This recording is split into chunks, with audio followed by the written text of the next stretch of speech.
मी वर्षा आणि स्वागत आहे तुमचं माझ्या मिनी ब्लॉगमध्ये। तर आज आहे संक्रांत, मकर संक्रांत आणि तुम्हा सर्वांना मकर संक्रांतीच्या खूप खूप शुभेच्छा। तर आजचा मुहूर्त संक्रांतीचा 3च्या नंतर आहे। तर आता वाजले आहेत 3 आणि आता आम्ही चाललेलो आहोत मंदिरामध्ये देवाला ओवाळण्यासाठी। आणि आज एकादशी पण आहे, त्यामुळे मी आज काही पुरणपोळी केली नाही। तर देवाला उपवास असतो, त्यामुळे तर मग आम्ही पण शाबूची खिचडी, तिळगुळ याचाच नैवेद्य देवाला। संक्रांतीच्या दुसऱ्या दिवशी देवाला उपवास सोडण्यासाठी आम्ही पुरणपोळी बनवणार आहोत।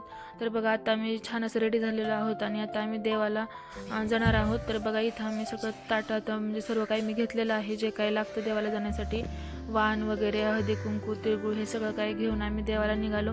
आम्ही सर्वजणी रेडी होऊन देवाला चाललेलो आहोत आता। तर आता बघू तिथं किती गर्दी वगैरे आहे ते।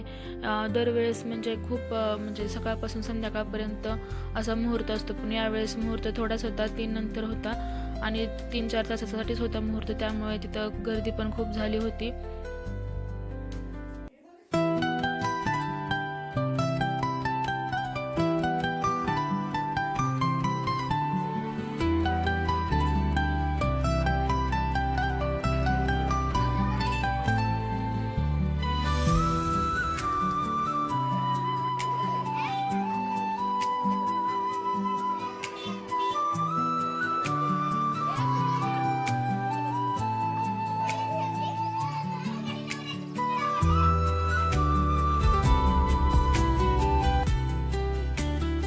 तुम्हाला हा व्हिडिओ आवडला असेल तर प्लीज व्हिडिओला लाईक शेअर करा आणि तुम्ही अजूनही चॅनलला सबस्क्राईब केलं नसेल तर प्लीज चॅनलला सबस्क्राईब करा। भेटूया अशाच एका इंटरेस्टिंग व्हिडिओमध्ये, तोपर्यंत काळजी घ्या, बाय।